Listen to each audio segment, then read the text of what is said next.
കേരളത്തിൽ ആവശ്യമെങ്കിൽ രാഷ്ട്രപതി ഭരണം കൊണ്ടുവരണമെന്ന് RSS. ഇതുവരെ നടന്ന ആക്രമണങ്ങളിൽ ജുഡീഷ്യൽ അന്വേഷണമോ കേന്ദ്ര ഏജൻസി അന്വേഷണമോ വേണം. CPM നടപ്പാക്കുന്നത് താലിബാനിസമാണെന്നും RSS ആരോപിച്ചു. ഭരണഘടനാ വകുപ്പ് കാണിച്ച് ഭയപ്പെടുത്തേണ്ട എന്നായിരുന്നു CPM സംസ്ഥാന സെക്രട്ടറി കോടിയേരി ബാലകൃഷ്ണന്റെ മറുപടി. കേരളത്തിൽ CPMന്റെ ആക്രമണം തുടർക്കഥയായ സാഹചര്യത്തിൽ സംസ്ഥാനത്തെ ജനാധിപത്യ വ്യവസ്ഥ പുനഃസ്ഥാപിക്കുന്നതിന് രാഷ്ട്രപതി ഭരണം കൊണ്ടുവരണമെന്നായിരുന്നു RSSന്റെ ആവശ്യം.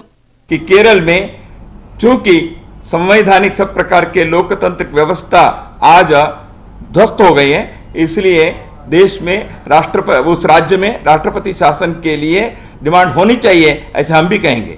ആക്രമണങ്ങളെ ചെറുക്കാൻ RSS പ്രവർത്തകരെ കേസുകളിൽ ഉൾപ്പെടുത്തുകയാണ് പോലീസ്. ഇതുവരെ നടന്ന ആക്രമണങ്ങളിൽ ജുഡീഷ്യൽ അന്വേഷണമോ കേന്ദ്ര ഏജൻസി അന്വേഷണമോ നടത്തണം. CPM ആക്രമണങ്ങൾ ആസൂത്രിതവും പ്രത്യാക്രമണങ്ങൾ മനുഷ്യത്വപരവുമാണ്. ഏറ്റവും കൂടുതൽ പേർ ISലേക്ക് റിക്രൂട്ട് ചെയ്യപ്പെടുന്നത് കേരളത്തിൽ നിന്നാണെന്നും ദത്രാത്രേയ ഹൊസബല കൂട്ടിച്ചേർത്തു. ഭരണഘടനാ വകുപ്പുകൾ കാണിച്ച് ഭയപ്പെടുത്തേണ്ടതായിരുന്നു RSSന്റെ രാഷ്ട്രപതി ഭരണമെന്ന ആവശ്യത്തിന് CPMന്റെ മറുപടി. ഇന്ത്യയിലെ സംസ്ഥാനങ്ങളിൽ ഏറ്റവും കുറഞ്ഞ കൊലപാതകം നടക്കുന്ന സ്റ്റേറ്റ് കേരളമാണ്, ശരാശരി കണക്കെടുത്ത്. അതുകൊണ്ട് കൊലപാതകത്തിന്റെ റേറ്റ് നോക്കിയിട്ടാണ് സ്റ്റേറ്റ് ഗവൺമെന്റുകളെ പിരിച്ചുവിടുന്നതെങ്കിൽ ആദ്യം ഉത്തർപ്രദേശിനെ പിരിച്ചുവിടണം. ഭരണഘടനയിൽ ഇങ്ങനെ ഒരു വകുപ്പുണ്ടെന്ന് വിചാരിച്ച് ആ വകുപ്പ് കാണിച്ച് കേരളത്തിൽ ഇടതുപക്ഷത്തെ ഭയപ്പെടുത്തണ്ട. ഇമാതിരി ഓരപ്പാമ്പ് കാണിച്ചിട്ടൊന്നും ഭയപ്പെടുന്നൊരു സർക്കാരല്ല കേരളത്തിലെ ഇടതുപക്ഷ സർക്കാർ.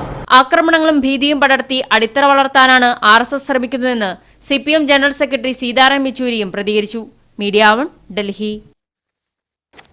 ചർച്ചയിൽ പങ്കെടുക്കുന്നത് CPM നേതാവ് ശ്രീ P. കരുണാകരൻ MP, കോൺഗ്രസ് വക്താവ് Shri Rajmohan Unnithan, Aam Aadmi Party convener Shri CR Neelakantan, RSS പ്രതിനിധി ശ്രീ C. സദാനന്ദൻ മാസ്റ്റർ എന്നിവരാണ്. ഒപ്പം ശ്രീ കാളീശ്വരം രാജിനെ ഫോണിലും പ്രതീക്ഷിക്കുന്നു. ചർച്ചയിലേക്ക് ശ്രീ C. സദാനന്ദൻ മാസ്റ്റർ, എന്തുകൊണ്ട് കേരളത്തിൽ രാഷ്ട്രപതി ഭരണം വേണം?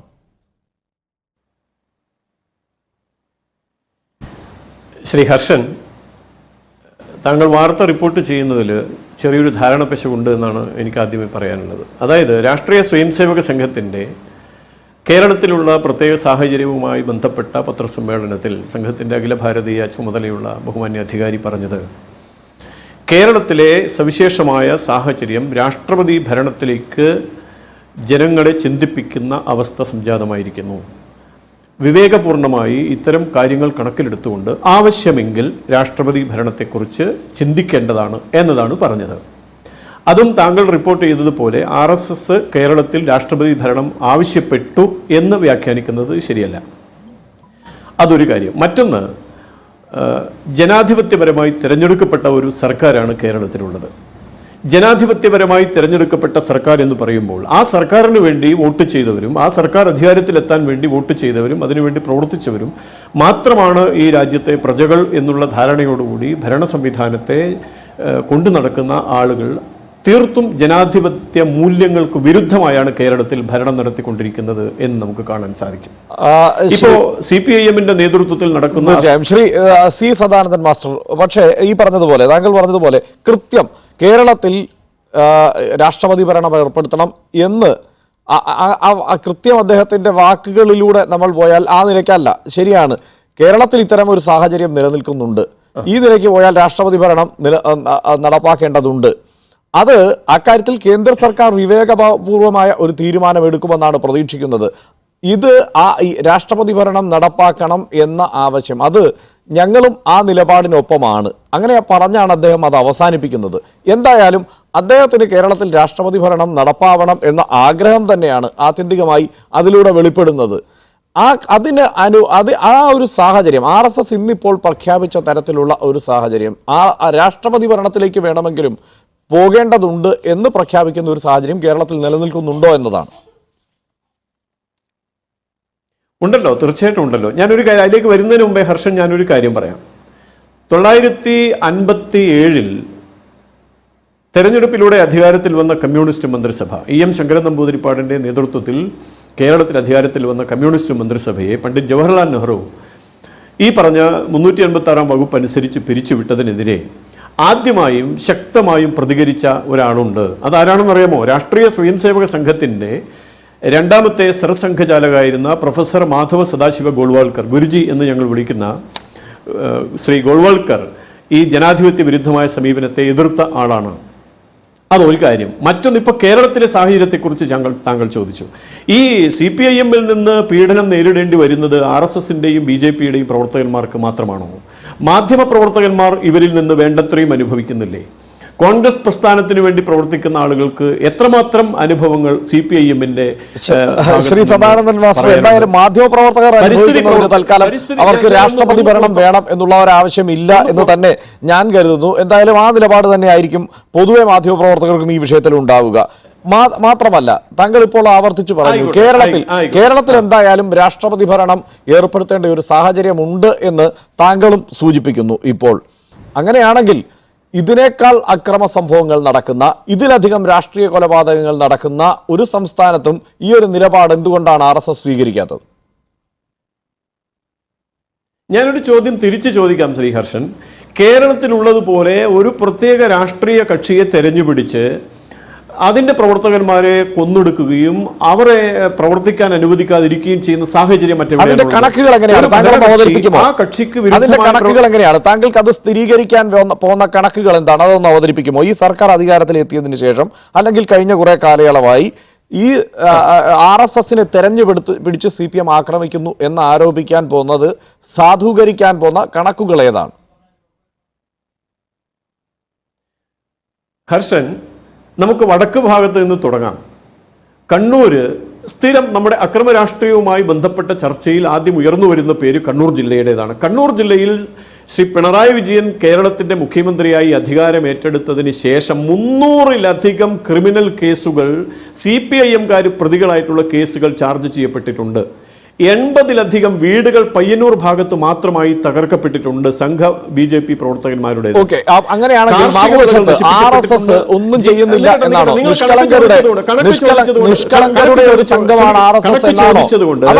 അത് തന്നെയാണ്, ആ സംഘമാണ് RSS എന്നാണ്. ആ കണക്കിലേക്ക് തന്നെയാണ് ഞാൻ വരുന്നത്.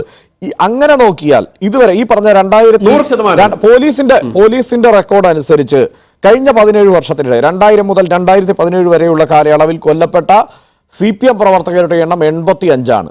RSS പ്രവർത്തകരുടെ എണ്ണം 65ആണ്. അങ്ങനെ മോശക്കാരല്ല നിങ്ങൾ. അതുമാത്രമല്ല, നിങ്ങൾ CPM പ്രവർത്തകരെയാണ് കൂടുതൽ കൊന്നിരിക്കുന്നത്. RSS പ്രവർത്തകരാൽ കൊല്ലപ്പെട്ട CPM പ്രവർത്തകരുടെ എണ്ണമാണ് കൂടുതൽ. RSS CPM സംഘടനത്തിന്റെ കാര്യം അവിടെ ഇരിക്കട്ടെ. ഞാൻ കണക്കിൽ തന്നെ നിൽക്കണം. കാരണം അത് ആ കണക്കിൽ നിന്ന് വിട്ടുപോകാൻ കഴിയില്ല. RSS പ്രവർത്തകരാൽ കൊല്ലപ്പെട്ട CPM പ്രവർത്തകരുടെ എണ്ണമാണ് CPM പ്രവർത്തകരാൽ കൊല്ലപ്പെട്ട RSS-കാരേക്കാൾ കൂടുതൽ. നിങ്ങൾക്കിപ്പോൾ ഇവിടെ നിങ്ങളെ തിരഞ്ഞുപിടിച്ച് ആക്രമിക്കുന്നു എന്നതിന്റെ പേരിൽ കേരളത്തിൽ രാഷ്ട്രപതി ഭരണം വേണമല്ലോ. അപ്പോൾ ആ കണക്ക് പറഞ്ഞു തന്നെ പോകണം. ഈ കണക്കിന് എന്താണ് മറുപടി? ഇത് പോലീസിന്റെ കണക്കാണ്. ഹർഷൻ, താങ്കളിപ്പോൾ പറഞ്ഞ കണക്ക് 2000 മുതലുള്ള കണക്കാണ്. 2000-ന് മുമ്പും കേരളമുണ്ട്.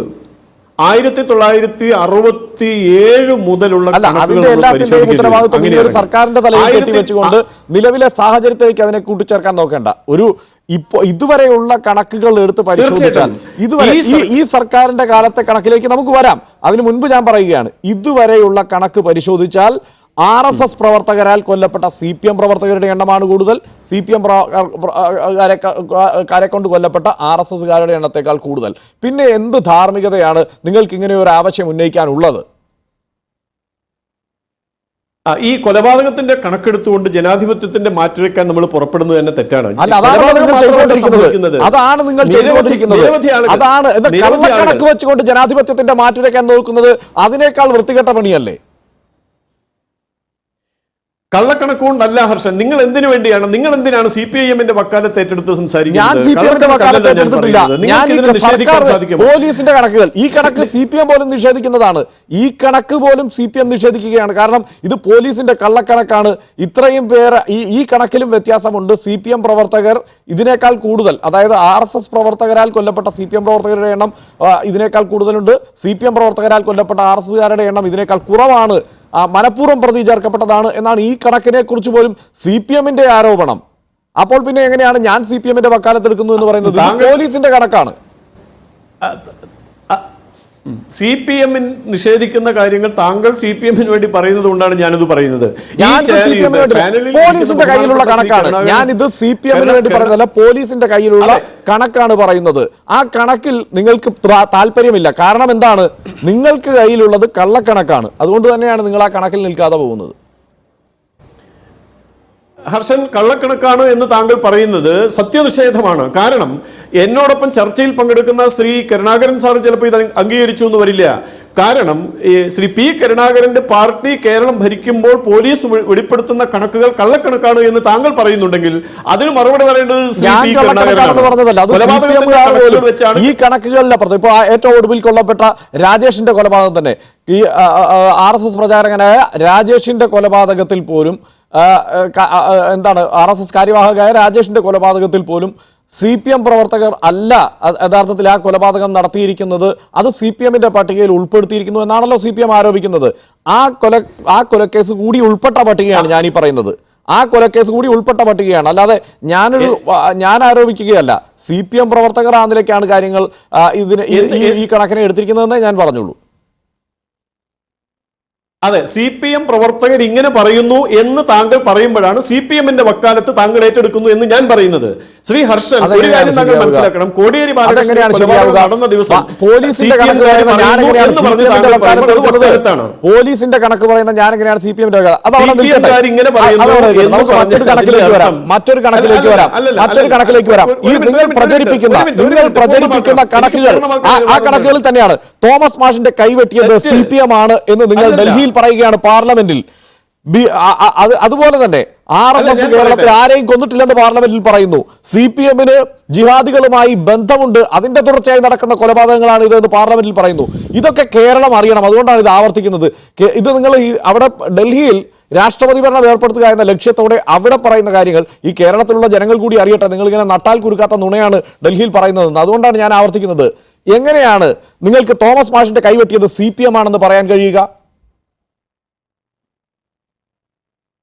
ഹർഷൻ, താങ്കളുടെ ചോദ്യത്തിന് സത്യസന്ധതയോടുകൂടി ആത്മാർത്ഥമായിട്ടാണ് താങ്കൾ ഈ ചർച്ച നടത്തുന്നതെങ്കിൽ താങ്കളുടെ ചോദ്യത്തിന് കൃത്യമായ മറുപടി പറയാനുള്ള അവസരം എനിക്ക് തരണം. ഇടയ്ക്ക് കയറി പറഞ്ഞ് അതിനെ ചർച്ചയുടെ വഴി മാറ്റരുത് എന്നൊരു അപേക്ഷ എനിക്കുണ്ട്. അതായത്, ഈ രാജേഷിന്റെ കൊലപാതകം നടന്ന ദിവസം കോടിയേരി ബാലകൃഷ്ണൻ പറഞ്ഞത് അത് വ്യക്തിവൈരാഗ്യമാണ് കൊലപാതകത്തിന് കാരണമെന്നാണ്.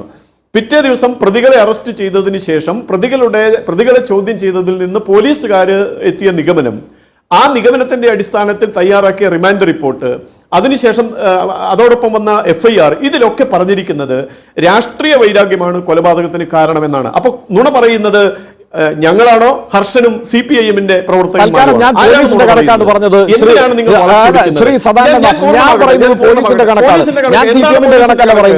ഞാൻ പറയുന്നത് പോലീസിന്റെ കണക്കാണ്. രണ്ടാമത് ഞാൻ പറയുന്നത് നിങ്ങൾ ഡൽഹിയിൽ അവതരിപ്പിച്ച നട്ടാൽ കുരുക്കാത്ത നുണകളാണ്.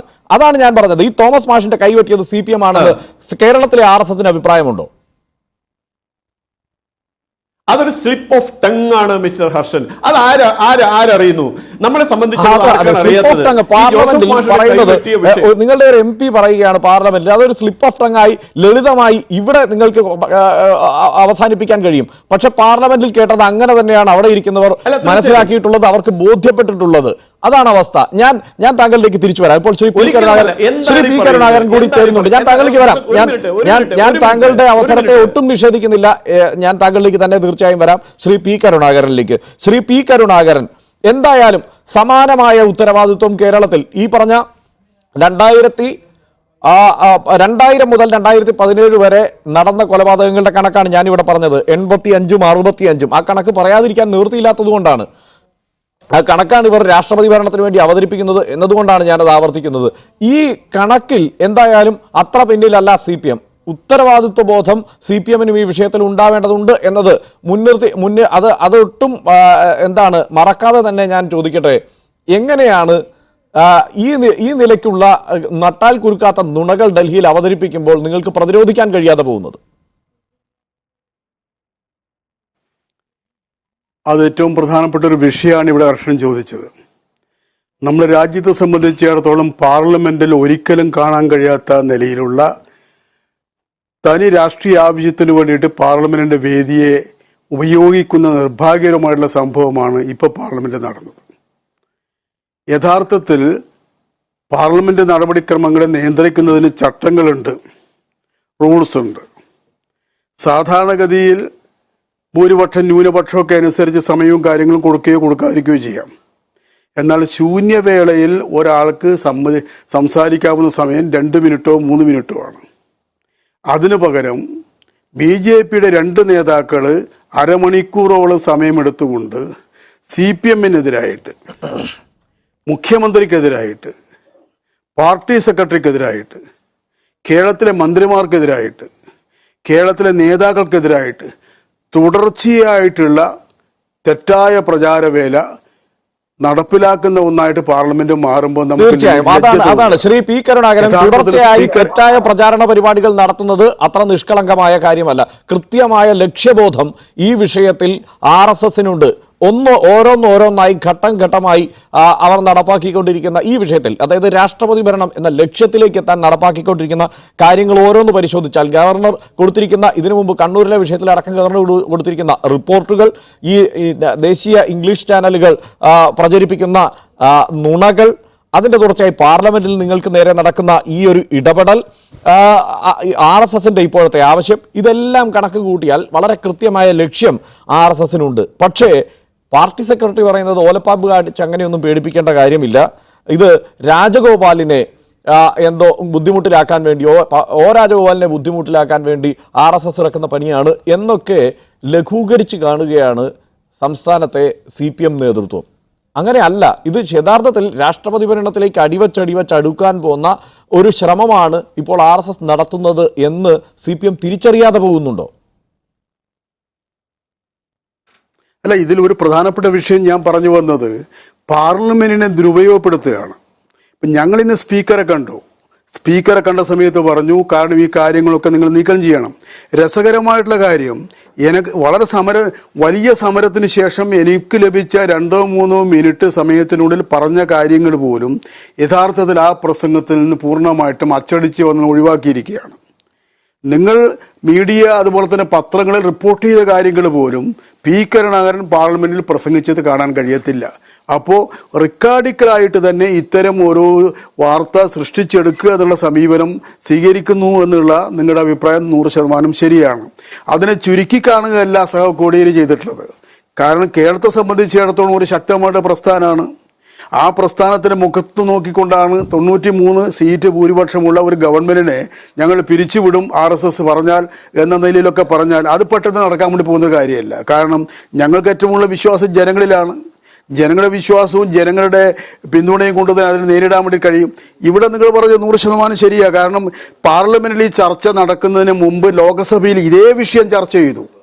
അതിന് 2 ദിവസം മുമ്പ് ദൂരദർശനിൽ ചർച്ച ചെയ്തു. എല്ലാം ഒരു അജണ്ട തന്നെയാണ്, ഒരേ അജണ്ട, അത് വ്യാപകമായിട്ട് പ്രചരിപ്പിക്കുക. മാത്രമല്ല, ഞാൻ എത്താൻ അല്പം വൈകിയതിൽ ക്ഷമിക്കുക, ഞാൻ മറ്റൊരു പരിപാടിയിലായിരുന്നു. ഇപ്പോൾ ലോകസഭയിൽ പറഞ്ഞത് തന്നെ പലതും തനി കള്ളമല്ലേ. തോമസ് മാഷയുടെ കൈവെട്ടിയത് CPM-കാരെന്ന് പറഞ്ഞാൽ എന്താ ചെയ്യുക? CPM ടെററിസ്റ്റ് പാർട്ടി എന്നുള്ളത് BJP അംഗീകരിക്കുമോ? അതാണല്ലോ പറയുന്നത്. താലിബാനുമായിട്ട് ബന്ധപ്പെട്ടുകൊണ്ടാണല്ലോ CPM-നെ ഉദാഹരണമായിട്ട് എടുക്കുന്നത്.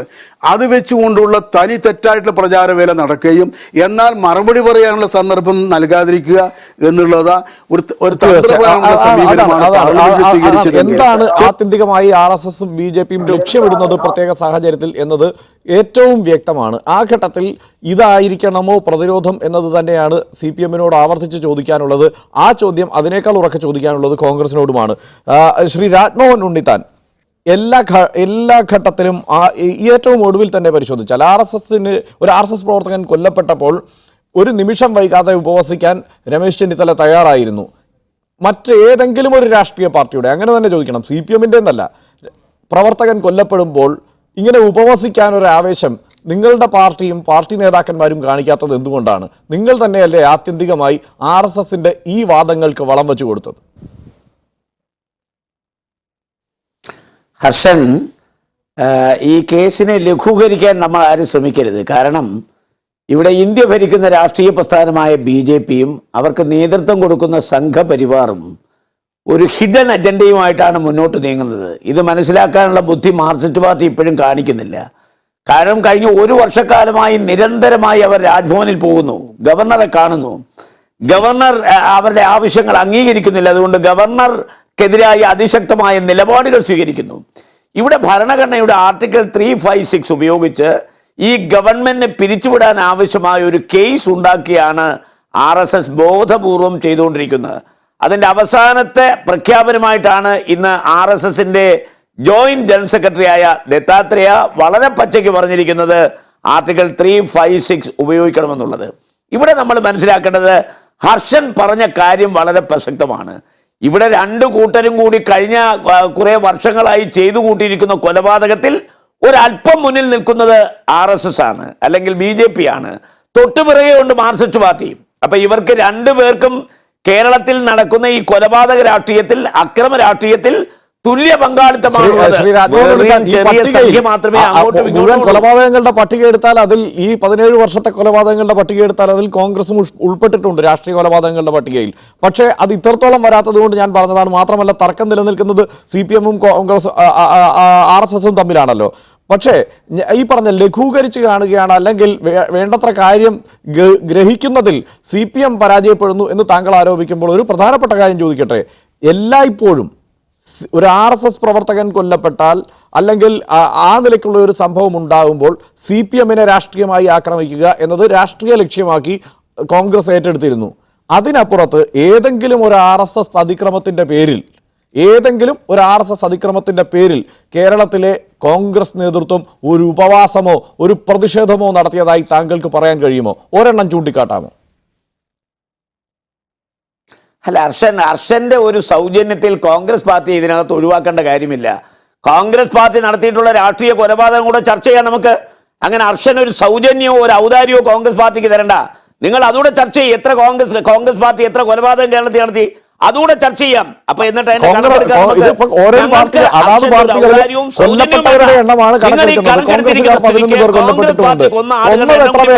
എന്നുള്ള കണക്ക് ലഭ്യമാവേണ്ടതുണ്ട്. തീർച്ചയായും അത് ശ്രമിക്കുന്നുമുണ്ട്. ശ്രീ രാഘവൻ, ഞാൻ ചോദിച്ച ചോദ്യത്തിന് മറുപടി, പക്ഷേ താങ്കൾ, ഞാൻ 2 തവണയായി ചോദിച്ച ചോദ്യത്തിന് താങ്കൾ മറുപടി പറഞ്ഞില്ല.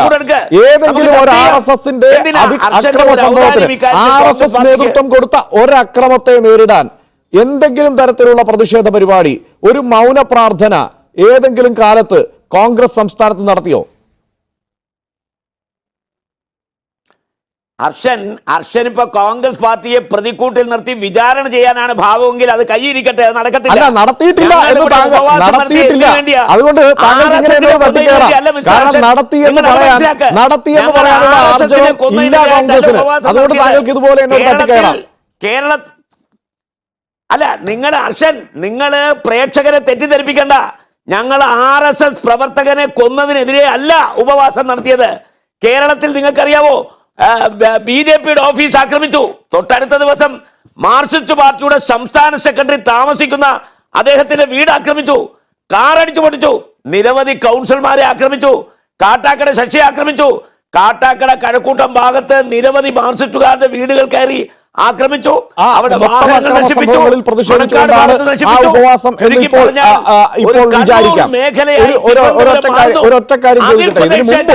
ഇതിനു മുമ്പ് RSS പ്രവർത്തകർ കൊല്ലപ്പെടുമ്പോൾ നിയമസഭയിലടക്കം ആ വിഷയം അവതരിപ്പിക്കാനും അടിയന്തര പ്രമേയം കൊണ്ടുവരാനും കോൺഗ്രസ് ശ്രദ്ധിച്ചിട്ടുണ്ട്. ഞാൻ ചോദിക്കുന്നത് വേറൊന്നും കൊണ്ടല്ല, അതങ്ങനെ കയ്യിലിരിക്കുന്ന കാര്യമല്ല. കാരണം ഇതിന് ഉത്തരമില്ല എന്നതുകൊണ്ടാണ് അങ്ങനെ താങ്കൾ മറുപടി പറയുന്നത്. ഇതിനു മുമ്പും ഇതുപോലെ അല്ല, ഞാൻ ചോദിച്ചത് RSS നടത്തിയ ഏതെങ്കിലും ഒരു കൊലപാതകത്തിൽ പ്രതിഷേധിച്ചുകൊണ്ട് എന്തെങ്കിലും ഒരു പ്രക്ഷോഭ പരിപാടി, എന്തെങ്കിലും ഒരു പ്രതിഷേധ പരിപാടി സംഘടിപ്പിക്കാൻ കോൺഗ്രസിന് കഴിഞ്ഞു എന്നതാണ്. അതിന് മറുപടി ഇല്ല എന്നത് തന്നെയാണ് വാസ്തവം. RSS കൊന്നതിന്റെ ഒരു സഹതാപം കൊണ്ടല്ല മിസ്റ്റർ ഹർഷൻ നിങ്ങൾ എന്തിനാ പ്രേക്ഷകരെ തെറ്റിദ്ധരിപ്പിക്കുന്നത്? ഞങ്ങൾ RSS-നെ കൊന്നതിന്റെ അതിന്റെ പ്രതിഷേധമല്ല. തിരുവനന്തപുരം കത്തിയെരിയുന്നു.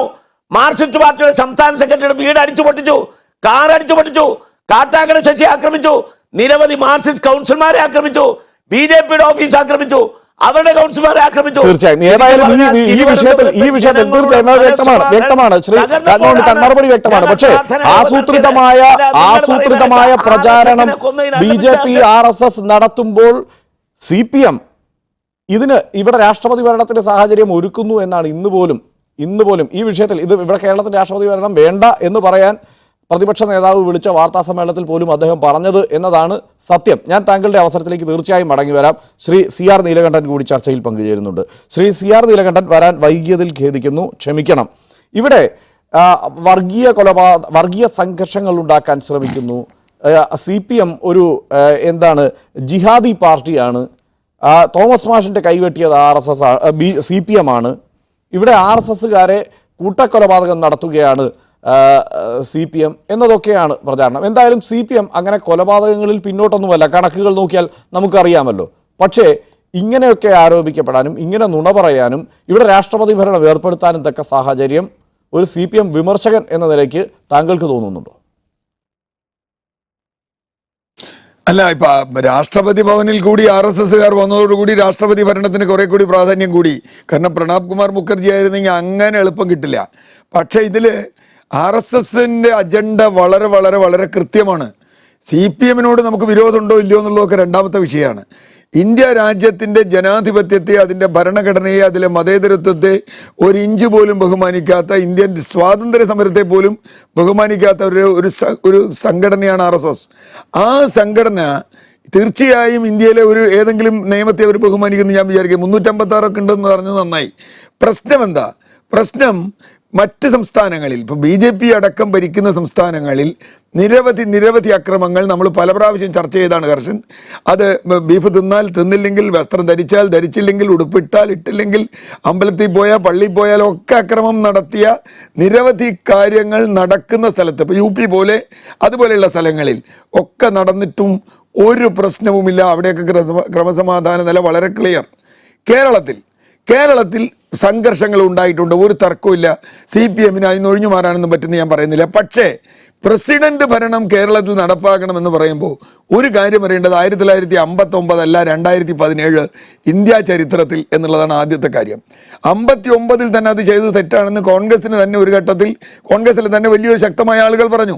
അതിനുശേഷം പലതും പിരിച്ചുവിടാൻ ശ്രമിച്ചു, പലതും പ്രസിഡന്റ് ഭരണം കൊണ്ടുവന്നു. പക്ഷേ ബൊമ്മ കേസ് വന്നതോടുകൂടി അത്ര എളുപ്പത്തിലൊന്നും പിരിച്ചുവിടാൻ കഴിയാത്ത അവസ്ഥയിൽ ഇന്ത്യൻ രാഷ്ട്രീയം എത്തി നിൽക്കുന്നു, നിയമം എത്തി നിൽക്കുന്നു, എല്ലാം എത്തി നിൽക്കുന്നു. എന്നിട്ടും ഇത് പറയുന്നതിനാ? പറയുന്നത് നേരത്തെ കർഷൻ പറഞ്ഞതുപോലെ കൃത്യമായ ഒരു അജണ്ട സെറ്റ് ചെയ്ത് രൂപപ്പെടുത്തി കൊണ്ടുവരികയാണ്. ആ അജണ്ട കേരളത്തിലെ മന്ത്രിസഭയെ പിരിച്ചുവിടണം എന്ന് പറയുന്നതോടുകൂടി ഒരു വർഗീയ അജണ്ട, അതിൻ്റെ ഒരു ഹിഡൻ എന്നോ ഓപ്പൺ എന്നോ പറയാവുന്ന തരത്തിൽ. ഇപ്പം നേരത്തെ കർഷൻ പറഞ്ഞ ഉദാഹരണങ്ങളുണ്ടല്ലോ. ജോസഫ് മാഷെ വെട്ടിയത് ആരാണ് എന്ന് കേരളത്തിലെ ഏത് കൊച്ചുകുട്ടിക്കും അറിയാം. അല്ലെങ്കിൽ മുജാഹിദീനോ, അതുപോലെ എനിക്ക് ആ പേരുകളൊന്നും അറിയില്ല. അത്തരം ആളുകളുടെ ഭാഗത്താണ് CPM എന്ന് പറഞ്ഞാൽ ആ അജണ്ട വളരെ കൃത്യമല്ലേ? ആ അജണ്ട എന്തിനാണ്? കേരളത്തിൽ വർഗീയമായ ധ്രുവീകരണം ഉണ്ടാക്കുക എന്ന രാഷ്ട്രീയ അജണ്ടയുണ്ട്. ആ രാഷ്ട്രീയ അജണ്ട ഒരുപക്ഷെ പ്രസിഡന്റ് ഭരണവും നടപ്പാക്കാൻ പറ്റില്ല എന്ന് സാമാന്യ ബുദ്ധിയുള്ള RSSകാർക്കും അറിയാം. കേരളം അങ്ങനെ ഒരു സ്ഥലമല്ല. പക്ഷേ ഇത് പറയുന്നത് ഇതുകൊണ്ടാണ്. ഇപ്പൊ നേരത്തെ ഗവർണറെ കണ്ടതുമായി ബന്ധപ്പെട്ടൊരു വിവാദം നമ്മളിപ്പോൾ കേരളത്തിൽ നടക്കുന്നുണ്ട്. ഞാൻ അന്ന് ഗവർണറെ കാണാൻ മുഖ്യമന്ത്രി പോകരുതായിരുന്നു അങ്ങനെ ഒരു കോണ്ടെക്സ്റ്റ് എന്ന് പറഞ്ഞ ആളാണ്. ഇന്നും ഞാൻ ആ വാദത്തോട് ഉറച്ചു നിൽക്കുന്നു. കാരണം എന്താ വെച്ചാൽ വേറൊന്നും കൊണ്ടല്ല, അവരുടെ ഒരു അജണ്ടയുണ്ട്.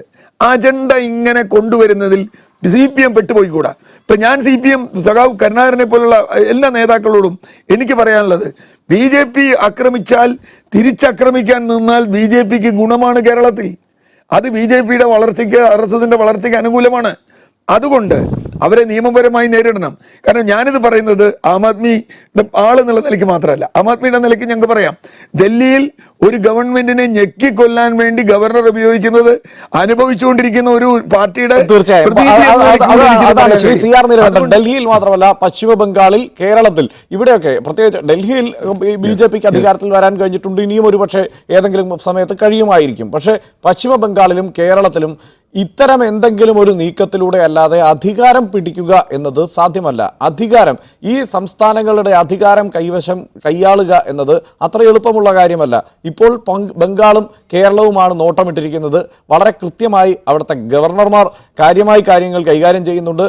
താങ്കൾ തന്നെ നേരത്തെ സൂചിപ്പിച്ചതുപോലെ ഒരുപക്ഷെ CPM പോലും തിരിച്ചറിയാത്ത തരത്തിൽ കണ്ണൂരിലെ അടക്കം റിപ്പോർട്ടുകളിൽ വളരെ കൃത്യമായി ഈ കാര്യങ്ങൾ, ഈ ഓരോ റിപ്പോർട്ടുകളും യഥാർത്ഥത്തിൽ മെറ്റീരിയലുകൾ ശേഖരിക്കുക എന്ന പ്രക്രിയയിലാണ് ഈ കേന്ദ്ര സർക്കാർ ഏർപ്പെട്ടിരിക്കുന്നത് എന്ന് CPM തിരിച്ചറിയാതെ പോകുന്നുണ്ടോ എന്ന സംശയമൊക്കെ നിലനിൽക്കുന്നുണ്ട്. ആ നിലയ്ക്ക് കരുതാമോ? പക്ഷേ CPM ഇത് തിരിച്ചറിയാത്തത് കൊണ്ടാണ് എന്ന് കരുതാമോ? അതല്ല, ഇതാണ് മികച്ച തന്ത്രം എന്ന് കരുതിയിട്ടാണോ CPM ഈ നിലപാട് സ്വീകരിക്കുന്നത്?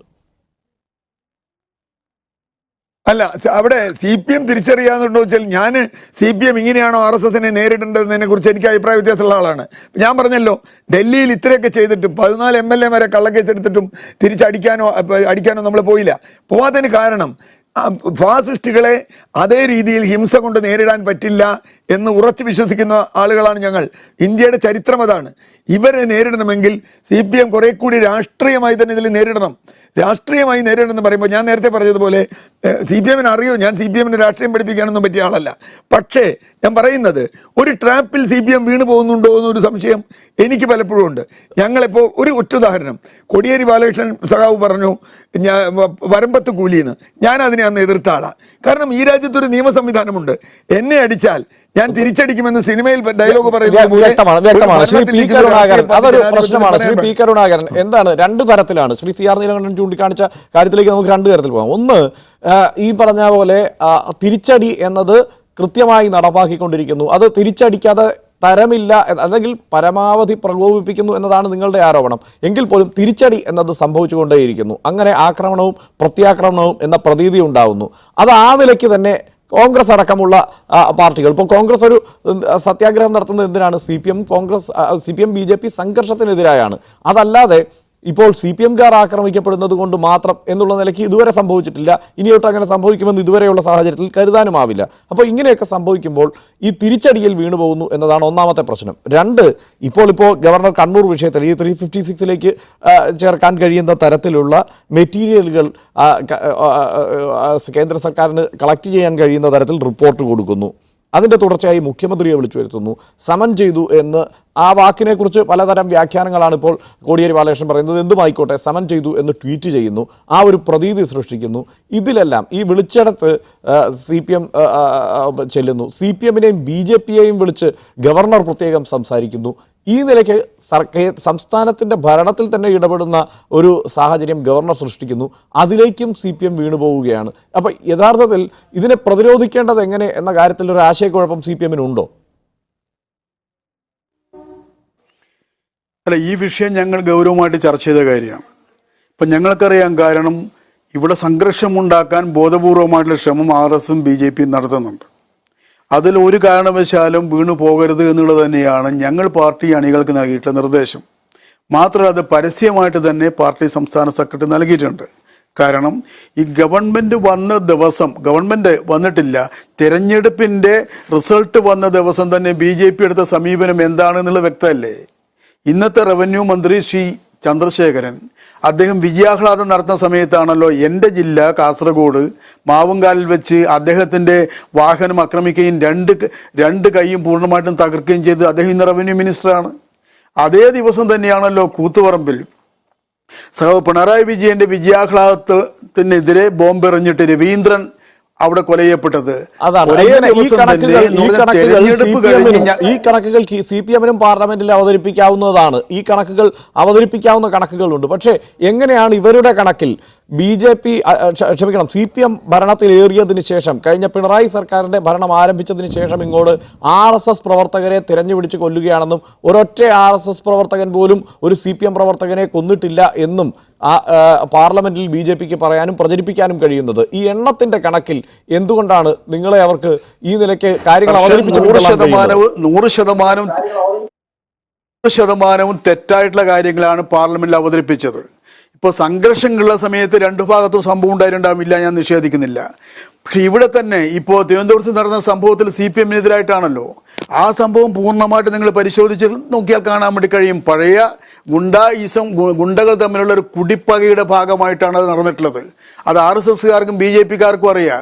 അവർ രണ്ടുപേരും ഒന്നിച്ചുള്ളവരായിരുന്നു. നേരത്തെ ഇതേപോലെ തന്നെ ഈ കൊട്ടേഷൻ സംഘത്തിൻ്റെ ആൾക്കാരായിരുന്നു. ഇവിടെ തോമസ് മാഷ് കാര്യം പറഞ്ഞില്ല, അത് ഞങ്ങളുടെ കണക്കിലാണല്ലോ എഴുതി വെച്ചിട്ടുള്ളത്. അതേപോലെ തന്നെയുള്ള ആണ് ഒട്ടേറെ കാര്യങ്ങൾ. അപ്പോൾ ഞങ്ങളെ സംബന്ധിച്ചിടത്തോളം ഇതിലൊരു കാര്യം കാണുന്നത് ഒരു രാഷ്ട്രീയമുണ്ട് സംഘർഷം. ആ രാഷ്ട്രീയം എന്ന് പറഞ്ഞാൽ കേരളത്തെ സംബന്ധിച്ചിടത്തോളം ശക്തമായിട്ടുള്ള ഒരു മതേതരത്വ അടിത്തറ കേരളത്തിനുണ്ട്. ഞങ്ങളുടെ മാത്രം സംഭാവനയല്ല, നവോത്ഥാന പ്രസ്ഥാനമുണ്ട്, LDF ഉണ്ട്, UDF ഉണ്ട്, ജനാധിപത്യ ശക്തികളുണ്ട്. അങ്ങനെയുള്ള ഒരു ശക്തമായ മതേതരത്വ അടിത്തറ ഉള്ളത് കൊണ്ട് തന്നെ BJPക്ക് അങ്ങനെ വളർന്നു വരാൻ വേണ്ടി കഴിയത്തില്ല രാഷ്ട്രീയമായിട്ട്. കഴിഞ്ഞ പാർലമെന്റിൽ അവർ പറഞ്ഞു 12 സീറ്റിൽ ജയിക്കും, പിന്നെ 8 സീറ്റായി, പിന്നെ 4 സീറ്റായി. കഴിയില്ല എന്നൊരു പക്ഷേ കഴിഞ്ഞ അസംബ്ലി തെരഞ്ഞെടുപ്പിലൂടെ വ്യക്തമായിട്ടുള്ളതുകൊണ്ടാണ് ഏറ്റവും കൃത്യമായ സാധ്യത ഈ നിലയ്ക്ക് പ്രയോഗിക്കുന്നത്. അതെ, അങ്ങനെ വരുന്ന സമയത്ത് സ്വാഭാവികമായിട്ടും രാഷ്ട്രീയമായിട്ട് നേടാൻ കഴിയത്തില്ല. അതിനു പകരം തങ്ങൾക്കൊരു സ്പേസ് കിട്ടണമെങ്കിൽ വർഗീയമായിട്ടുള്ള താങ്കളിലേക്ക് തിരിച്ചു വരാം. വ്യക്തമാണ് താങ്കളുടെ നിലപാട്. ശ്രീ സദാനന്ദൻ മാസ്റ്റർ, ഇവിടെ വർഗീയ സംഘർഷം ഉണ്ടാവുന്നു, വർഗീയ കലാപങ്ങൾ ഉണ്ടാവുന്നു. കേരളത്തിലാണ് ഏറ്റവും അധികം വർഗീയ കലാപങ്ങൾ ഉണ്ടായിട്ടുള്ളതെന്നൊക്കെ കിരൺ റിജിജു പാർലമെന്റിൽ നിന്ന് പറയുകയാണ്. ഇത് മലയാളിയെല്ലാം കേൾക്കുന്നുണ്ട് കേട്ടോ. ഇത് ഈ വാദങ്ങൾ ഉന്നയിച്ചുകൊണ്ടാണ് നിങ്ങൾ കേരളത്തിൽ അടുത്ത തെരഞ്ഞെടുപ്പിനെയും അഭിമുഖീകരിക്കാൻ ഇറങ്ങുന്നത്. ആത്യന്തിക ലക്ഷ്യം രാഷ്ട്രീയ വിജയമാണെങ്കിൽ ഇത്തരം പ്രചാരണങ്ങൾ ഗുണം ചെയ്യുമോ? ഏത് തരത്തിലാണ് കേരളത്തിൽ ഈ താങ്കൾ ആരോപിക്കുന്ന തരത്തിലുള്ള വർഗീയ കലാപങ്ങൾ നടന്നിട്ടുള്ളത്?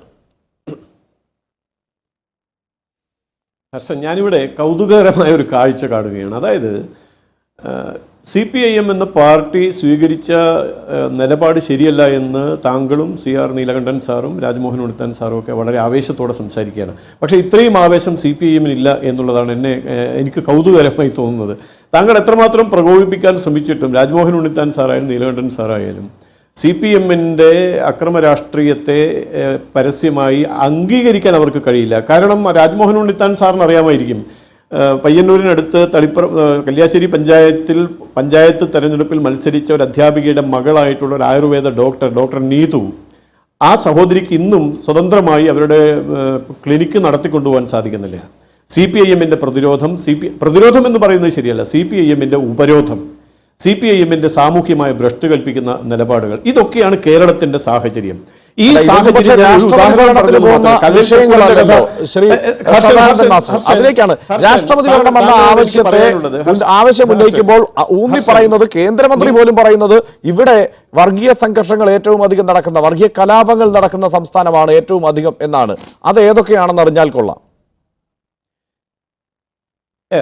ഞാൻ പറയട്ടെ ഞാൻ പറഞ്ഞു തുടക്കത്തിൽ തന്നെ, നിങ്ങൾ 4 പേരുടെ ചോദ്യത്തിന് മറുപടി പറയേണ്ട ആളാണ്.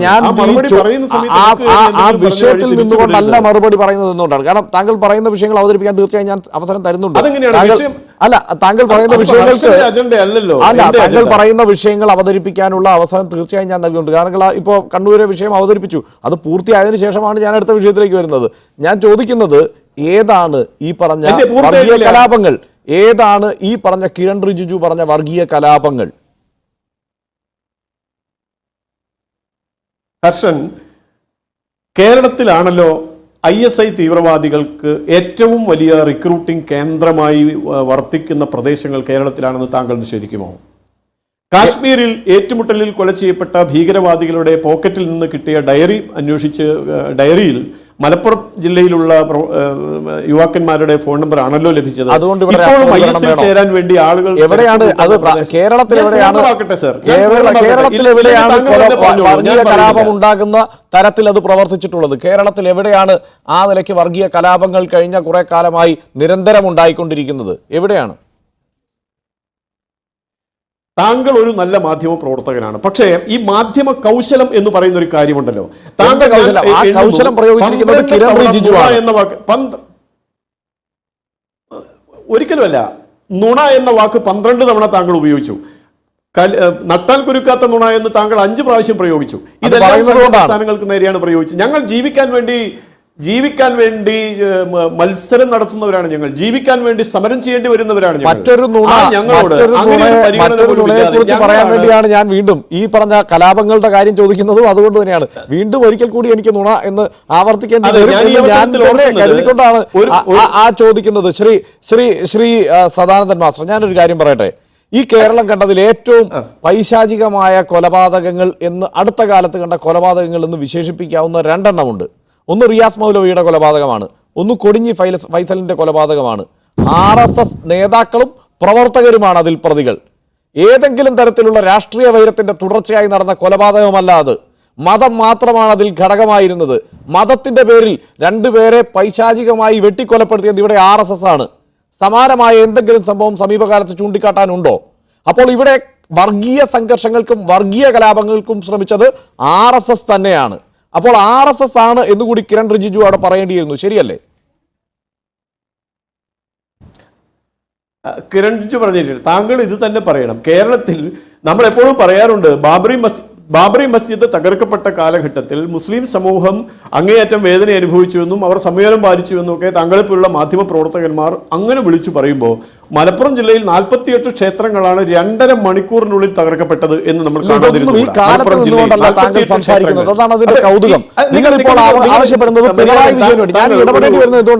പിണറായി വിജയൻ സർക്കാരിന്റെ ചെയ്തികൾ കൊണ്ട് RSSകാരെ ഇങ്ങനെ കടന്നാക്രമിക്കുന്നത് കൊണ്ട് ഇവിടെ മുഴുവൻ ഇങ്ങനെ വർഗീയ കലാപം നിൽക്കുന്നത് കൊണ്ട് CPM ജിഹാദികളുടെ പാർട്ടിയായി പ്രവർത്തിക്കുന്നതൊക്കെ കൊണ്ട് ഇവിടെ രാഷ്ട്രപതി ഭരണം വേണമെന്നാണല്ലോ നിങ്ങൾ ആവശ്യപ്പെടുന്നത്. ആ ആവശ്യത്തിൽ നിന്നുകൊണ്ടാണ് നമ്മുടെ ചർച്ച. അപ്പോൾ ഈ പറഞ്ഞ ബാബറി മസ്ജിദ് പൊളിച്ച കാലത്ത് പൊളിച്ച അമ്പലങ്ങളുടെ കാര്യം താങ്കൾക്ക് പറഞ്ഞു പോകാം, പക്ഷെ ഇതുകൂടി പറയണം. ഈ കാലത്ത് പിണറായി വിജയൻ സർക്കാരിന്റെ കാലത്ത് വർഗീയ കലാപങ്ങൾക്ക് കേരളത്തിൽ ശ്രമിച്ചത് RSS ആണ്.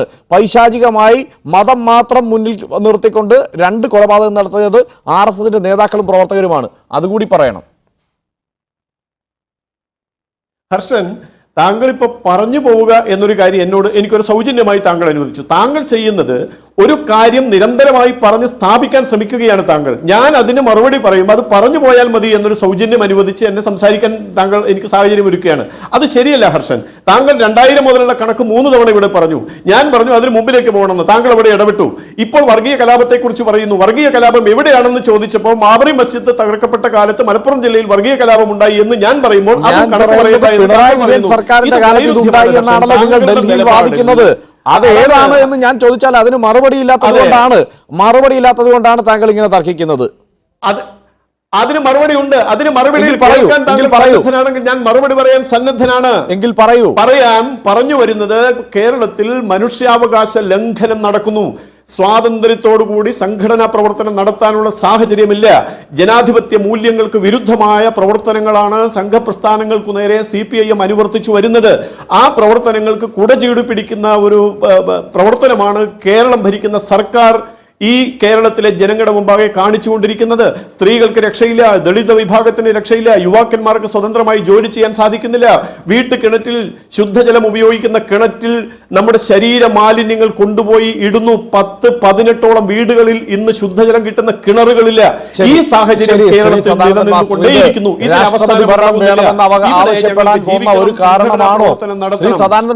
കേരളം കേൾക്കുകയാണ്. കേരളത്തിൽ ഉള്ള മുഴുവൻ ജനങ്ങളും ഇനി രാഷ്ട്രപതി ഭരണത്തിന് കീഴിലേക്ക് പോകണമെന്നുള്ള ഒരു ചിന്ത RSSനുള്ള സാഹചര്യം ഇപ്പോൾ അവതരിപ്പിക്കപ്പെട്ടിരിക്കുന്നു. അതിന്റെ തുടർച്ചയായി നടക്കുന്ന ചർച്ചയിൽ അതിന് കാരണമായി പറയുന്നത് ഇതൊക്കെയാണോ?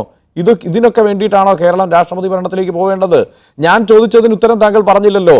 ഏത് വർഗീയ സംഘർഷമാണ്, ഏത് കലാപമാണ് ഈ കഴിഞ്ഞ കാലയളവിൽ ഇവിടെ ഉണ്ടായത്? ഈ പിണറായി സർക്കാരിന്റെ അധികാരത്തിലേറ്റതിനു ശേഷം ഇവിടെ ഉണ്ടായതെന്ന് ഞാൻ ചോദിച്ചു. ആ കൂടെ ഞാൻ 2 കാര്യം കൂട്ടിച്ചേർക്കുകയും ചെയ്തു. റിയാസ് മൗലവിയുടെയും കൊടിഞ്ഞി ഫൈസലിന്റെയും കൊലപാതകം. ഈ വിഷയത്തിൽ താങ്കൾ മറുപടി പറയുന്നില്ല. കൊടിഞ്ഞി ഫൈസലിന്റെ വിഷയത്തിൽ മറുപടി പറയാൻ താങ്കൾ സമ്മതിക്കുന്നില്ലല്ലോ.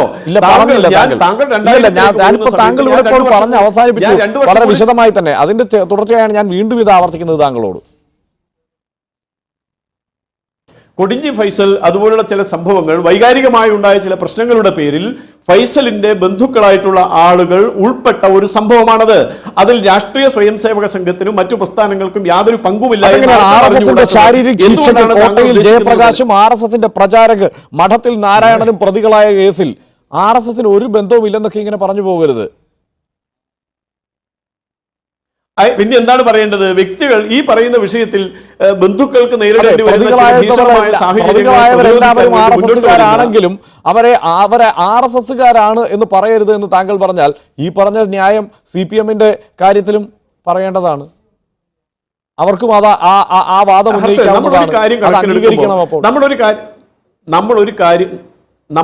നമ്മൾ സാധാരണ പറയാറുണ്ടല്ലോ, ഒരു മരം വെട്ടി വീഴ്ത്തുമ്പോൾ 100 വെട്ട് വെട്ടുമ്പോൾ അവസാനത്തെ വെട്ടിനല്ല മരം വീഴുന്നത്. ഒരു 100 വെട്ട് 99 വെട്ടും വെട്ടിക്കഴിഞ്ഞ ശേഷം 100ാമത്തെ വെട്ടിലാണ് മരം വീഴുന്നത് എന്ന് വെച്ച് ആ ഒരു ഒറ്റ വെട്ടുകൊണ്ടാണ് മരം വീണത് എന്ന് പറയുന്ന യുക്തിയാണ് താങ്കൾ പറയുന്നത്. ഈ സംഭവം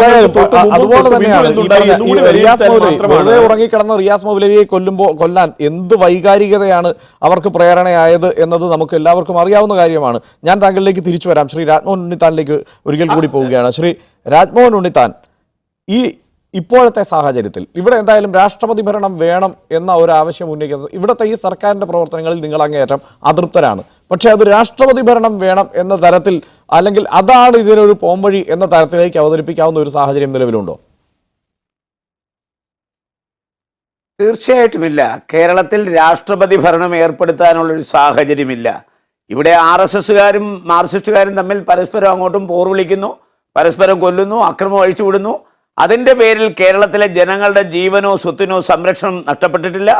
കോൺസ്റ്റിറ്റ്യൂഷനിലായ പവർ ഇല്ലാതായ ഒരു സ്ഥിതിവിശേഷം കേരളത്തിലില്ല. അതുകൊണ്ട് ഒരു കാരണവശാലും കേരളത്തിൽ രാഷ്ട്രപതി ഭരണം ഏർപ്പെടുത്താൻ കേന്ദ്രം തയ്യാറായാൽ അതിശക്തമായി ഞങ്ങൾ അതിനെ എതിർക്കും. കാരണം ഇടതുപക്ഷ ജനാധിപത്യ മുന്നണി ഗവൺമെന്റ് തെരഞ്ഞെടുക്കപ്പെട്ടൊരു ഗവൺമെന്റാണ്. ഇവിടെ 59 കാര്യം പറഞ്ഞു. അന്ന് പറഞ്ഞതിനെ കുറിച്ച് കോൺഗ്രസിനകത്തും രണ്ടഭിപ്രായമുണ്ട്. ഞാനിവിടെ വളരെ ശക്തമായി പറയാം. അതിനുശേഷമാണ് സർക്കാരിയ കമ്മീഷൻ വന്നത്. അതിനുശേഷമാണ് ഇത് ജുഡീഷ്യറിയുമായി ബന്ധപ്പെടുത്തി പോകുന്നത്. പല ഗവൺമെന്റുകളെയും പിരിച്ചുവിട്ടത് ജുഡീഷ്യറി സ്റ്റേ ചെയ്യും. സഭയിൽ അവർക്ക് ഭൂരിപക്ഷം തെളിയിക്കാനുള്ള അവസരം കൊടുത്തൊക്കെ ഈ അടുത്ത കാലഘട്ടത്താണ്. അതുകൊണ്ട് ഞാനൊരു കാര്യം പറയാം. ഇവർ രണ്ടുപേരും പറയുന്നത് ശ്രദ്ധിച്ചു നോക്ക്. ഇവർ രണ്ടുപേരും നടത്തിയിട്ടുള്ള ഏതെങ്കിലും ഒരു കൊലപാതകം ഞങ്ങളാ നടത്തിയെന്ന് ഇവർ സമ്മതിച്ചിട്ടുണ്ടോ? ഫൈസലിനെ കൊന്നതും അതുപോലെ മദ്രസയിൽ കയറി കൊന്നതും ആരാന്നുള്ള പകൽ പോലെ വ്യക്തമാണ്. പക്ഷേ BJP നേതൃത്വം അംഗീകരിക്കില്ല. മറിച്ച് ഇപ്പുറത്ത് നടന്ന സകല കൊലപാതകവും മാർക്സിസ്റ്റ് പാർട്ടിയെ ചെയ്ത് അവരൊരിക്കലും അംഗീകരിക്കില്ല. ഇപ്പൊ തന്നെ രാജേഷിനെ കൊല ചെയ്തത് കോൺഗ്രസ് ആണെന്ന് കോടിയേരി ബാലകൃഷ്ണൻ പറഞ്ഞു. പിന്നെന്തിനാ RSSും മാർക്സിസ്റ്റ് പാർട്ടിയുമായി ഇവിടെ ഒത്തുതീർപ്പ് ചർച്ച വെച്ചത്? കൊന്നത് കോൺഗ്രസ് ആണെങ്കിൽ ഞങ്ങളെയല്ലേ വിളിക്കണ്ടേ? ഞങ്ങളുമായിട്ടല്ലേ ചർച്ച നടത്തണ്ടേ? അപ്പൊ ഞങ്ങളല്ല കൊന്നതാരാന്ന് അവർക്കും അറിയാം, കൊല്ലിച്ചതാരാന്ന് അവർക്കറിയാം, ചത്തതാരാന്നറിയാം. അപ്പൊ കൊന്നവരും ചത്തവരും തമ്മിൽ ആ ചർച്ച നടത്തിയത്. അല്ല, കോൺഗ്രസിനെ അതിനകത്ത് വിളിക്കേണ്ട കാര്യമില്ല. ഇവിടെ ഞാനൊരു കാര്യം പറയാം. കേരളത്തിൽ ശ്രീ കാനം രാജേന്ദ്രൻ പറഞ്ഞ ഒരു കാര്യം വളരെ പ്രസക്തമാണ്. ഇടതുപക്ഷ ജനാധിപത്യ മുന്നണി ഗവൺമെന്റ് കഴിഞ്ഞ ഒരു വർഷക്കാലമായി വിവാദങ്ങൾ ഉൽപ്പാദിപ്പിക്കുന്ന ഒരു ഫാക്ടറിയായി മാറിയിരിക്കുന്നു. അതാണ് സത്യം. ഇവിടെ അക്രമം നടക്കുന്നുണ്ട്, കൊലപാതകം നടക്കുന്നുണ്ട്. അതിന്റെ പേരിൽ കോൺഗ്രസ് ഈ ഗവൺമെന്റ് ശ്രീ രാജ്മോഹൻ ഉണ്ണിത്താൻ, ഈ കഴിഞ്ഞ 5 വർഷക്കാലം, ഇതിനു മുമ്പുണ്ടായിരുന്ന 5 വർഷക്കാലം നിരന്തര വിവാദമായിരുന്നു. നമ്മൾ എത്രയോ തവണ ചർച്ചയ്ക്ക് ഇരുന്നതാണ്. പക്ഷേ അതൊക്കെ രാഷ്ട്രപതി ഭരണം എന്നുള്ള ആവശ്യം ഉന്നയിക്കാൻ എന്തായാലും ഒരു ന്യായീകരണമാവുന്നില്ല. അതിനെ ഏതെങ്കിലും തരത്തിൽ അതിനെ പിന്തുണയ്ക്കുന്ന തരത്തിലുള്ള ഒരു വാദത്തിന് താങ്കളുടെ ഈ നിലപാട് പ്രേരണയായും കൂടാ.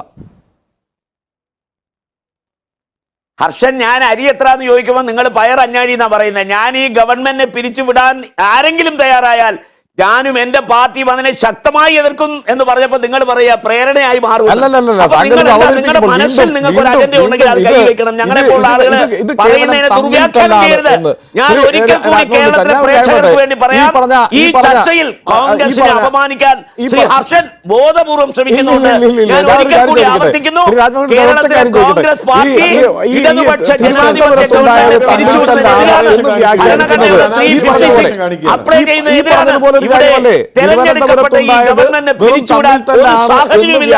ഞങ്ങൾ നഖശികാന്തം ബിജെപിയുടെ നീക്കത്തെ എതിർക്കുന്നു. അതുകൊണ്ട് ഈ ചതിക്കടിയിൽ വീഴുന്നു എന്ന് താങ്കൾ ആരോപിച്ചതിന് സമാനമായ ഒരു അവസ്ഥയാണ്. നിങ്ങൾ ഒന്നുകിൽ ചതിക്കടിയിൽ വീഴുന്നു, അല്ലെങ്കിൽ ബോധപൂർവ്വം നിലപാട് പിരിച്ചുവിടണമെന്ന് ആഗ്രഹം ഉണ്ടെങ്കിൽ അത് നിങ്ങൾ പറഞ്ഞോ.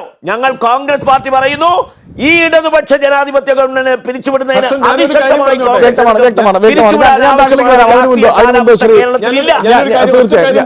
ശ്രീ CR നീലകണ്ഠൻ, കേരളത്തിന്റെ ചരിത്രം അറിയാമല്ലോ. അടിയന്തരാവസ്ഥയ്ക്ക് ശേഷം 20 സീറ്റും കോൺഗ്രസിന് കൊടുത്ത പാരമ്പര്യമുള്ള സംസ്ഥാനമാണ്.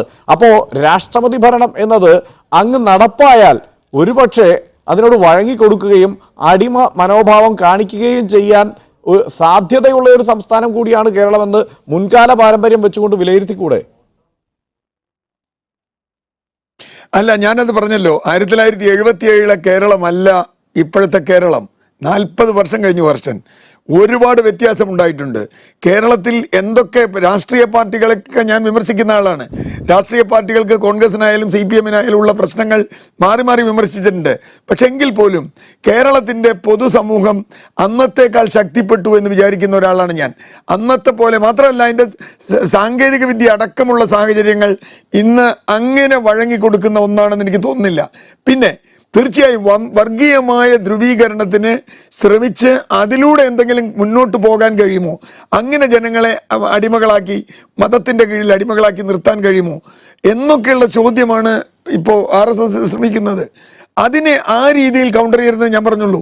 ഒരു കാരണവശാലും കേരളത്തിൽ ഇപ്പോൾ ശ്രീ സദാനന്ദൻ മാസ്റ്റർ 790 മുസ്ലിങ്ങളും 254 ഹിന്ദുക്കളും 223 പേർ കൊല്ലപ്പെടുകയും 223 പേരെ കാണാതാവുകയും ചെയ്തു എന്നാണ് ഗുജറാത്ത് കലാപത്തെക്കുറിച്ചുള്ള സർക്കാരിന്റെ ഔദ്യോഗിക കണക്ക്. അതിനുശേഷം താങ്കൾക്ക് തോന്നിയിരുന്നോ അവിടെ രാഷ്ട്രപതി ഭരണം ഏർപ്പെടുത്തിയേക്കാമെന്ന്?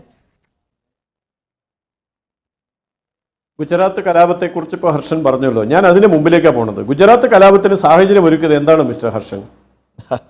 ഗുജറാത്ത് കലാപത്തിലേക്ക് ശരി, അതാണ് ഗോദ്രയിലെ കൊലപാതകങ്ങൾക്കും ശേഷം അതിനുശേഷം അവിടുത്തെ ക്രമസമാധാന നില എന്തായാലും തകർന്നല്ലോ. അതെ, രാഷ്ട്രപതി ഭരണം ഏർപ്പെടുത്താമെന്ന് താങ്കൾക്ക് തോന്നിയോ? ഈ ആ വാദത്തോട് താങ്കൾ യോജിച്ചോ? 3 മണിക്കൂർ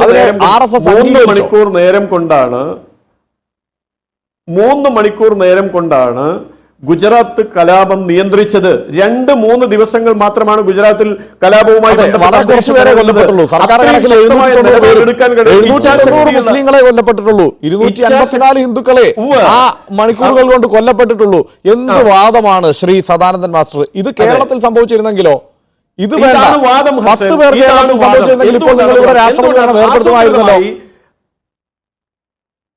ആസൂത്രിതമായി ഒരു സംഘടനയെ മാത്രമല്ല, പ്രതിയോഗികളായ മുഴുവൻ ആളുകളെയും തകർക്കാൻ വേണ്ടി ആസൂത്രിതമായ ആക്രമണം നടത്തുന്ന കാര്യവും ഒരു പ്രത്യേക സാഹചര്യത്തിന്റെ സമ്മർദ്ദത്തിൽപ്പെട്ട് ഒരു വിഭാഗം ജനങ്ങൾ തെരുവിലിറങ്ങിയതിന്റെ ഫലമായി ഉണ്ടായ ഏറ്റുമുട്ടലിൽ കൊല്ലപ്പെട്ട സംഭവങ്ങളും എങ്ങനെയാണ് താങ്കൾ തുലനം ചെയ്യുന്നത്? എനിക്ക് മനസ്സിലാവുന്നില്ല. അങ്ങനെയാണെങ്കിൽ ഇന്ദിരാഗാന്ധി കൊല്ലപ്പെട്ട സമയത്ത് തീർച്ചയായും അത് കേൾക്കണമല്ലോ. താങ്കൾ പറയുന്ന ഈ വാദം മാത്രമല്ലല്ലോ, ഇതാണ് കേരളത്തിൽ കേൾക്കേണ്ട വാദം. നിങ്ങൾ പലതും മറച്ചു വെക്കുകയാണ്. ഗുജറാത്ത് കലാപത്തേക്കാൾ ഗുരുതരമായ ഒരു അവസ്ഥ എന്ന് RSS ഇവിടെ വിശേഷിപ്പിക്കുകയാണ്. കൊലപാതകങ്ങളുടെ എണ്ണക്കണക്ക് ഞാനൊന്ന് പറഞ്ഞു, ആവർത്തിക്കുന്നില്ല. ഇതാണ് അവസ്ഥ.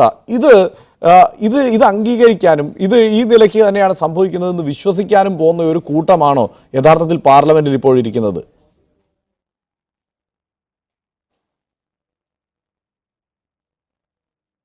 എന്നോടാണോ? Shri P Karunakaran MP. ഇവിടെ ഒരു വളരെ പ്രധാനപ്പെട്ട വിഷയം നമ്മളെ ചർച്ചയിൽ നിന്ന് വിട്ടുപോയി എന്നാണ് എനിക്ക് തോന്നുന്നത്. കാരണം ഇതിൻ്റെ പിന്നിൽ ഒരു ശരിയായിട്ടുള്ള രാഷ്ട്രീയമുണ്ട്. ആ രാഷ്ട്രീയം എന്തെന്ന് പറഞ്ഞാൽ BJP ഗവൺമെൻറ് അധികാരത്തിൽ വന്നതിന് ശേഷം ഒരു പ്രതിപക്ഷ ശക്തിയെയും വളരാൻ അനുവദിച്ചുകൂടാകുന്നുള്ളതായി അവർക്കുണ്ട്. തെരഞ്ഞെടുപ്പ് നടന്നാൽ പോലും ഭൂരിപക്ഷം കിട്ടിയാൽ പോലും ഗവൺമെൻറ് വരിക BJPയുടേതായിരിക്കണം. ഇപ്പോൾ ഗോവയിൽ കോൺഗ്രസ് ജയിച്ചു, ഗവൺമെൻറ് ഉണ്ടാക്കാൻ കഴിഞ്ഞില്ല. മണിപ്പൂരിൽ കോൺഗ്രസ് ജയിച്ചു, ഗവൺമെൻറ് ഉണ്ടാക്കാൻ കഴിഞ്ഞില്ല. ബീഹാറിൽ അവിടെയുള്ള ഗവൺമെൻറ്റിനെ അട്ടിമറിച്ചു. ഗുജറാത്തിലെ രാജ്യസഭാ തെരഞ്ഞെടുപ്പുമായി ബന്ധപ്പെട്ട് കർണാടകത്തിൽ കോൺഗ്രസിൻ്റെ ഓഫീസുകൾ റെയ്ഡ് ചെയ്യാണ് തുടർച്ചയായിട്ട്. കാരണം അവർക്കെതിരെ എവിടെയും ഒന്നും വരാൻ പറ്റാതെ പല സ്ഥലത്തും അത് സാധിക്കും. എന്നാൽ കേരളത്തെ സംബന്ധിച്ചിടത്തോളം രാഷ്ട്രീയ അടിത്തറ വളരെ ഭദ്രമാണ്. CPM മാത്രമല്ല, കോൺഗ്രസ് ആയാലും ഈ വർഗീയതക്കെതിരായിട്ടുള്ള പോരാട്ടത്തിൽ അവർക്കൊരു മൃദുല സമീപമുണ്ടെങ്കിൽ പോലും ഞാൻ അംഗീകരിക്കുന്നു. കേരളത്തിന്റെ അടിത്തറയിൽ ബോധ്യമുള്ളത് കൊണ്ടാണ് കേരളത്തിൽ മാത്രമല്ല ബംഗാളിലും ഈ നിലയ്ക്കുള്ള ഇടപെടലുകൾ ഉണ്ടാവുന്നത്. ദൈവം ഉപേക്ഷിച്ച പ്രദേശം എന്നാണ് കേരളത്തെ RSS BJP പാർലമെന്റിൽ ആക്ഷേപിക്കുന്നത്. എന്തായാലും നമുക്ക് കാത്തിരുന്ന് കാണാം ഇതിന്റെ തുടർചലനങ്ങൾ എങ്ങനെയായിരിക്കുമെന്ന്. വളരെ നന്ദി ചർച്ചയിൽ പങ്കെടുത്തതിന് Shri P Karunakaran, Shri Rajmohan Unnithan, Shri CR Neelakantan, Shri Sadanandan master. ഇനി പൊളിമിക്സ് കാണാം. നമസ്കാരം.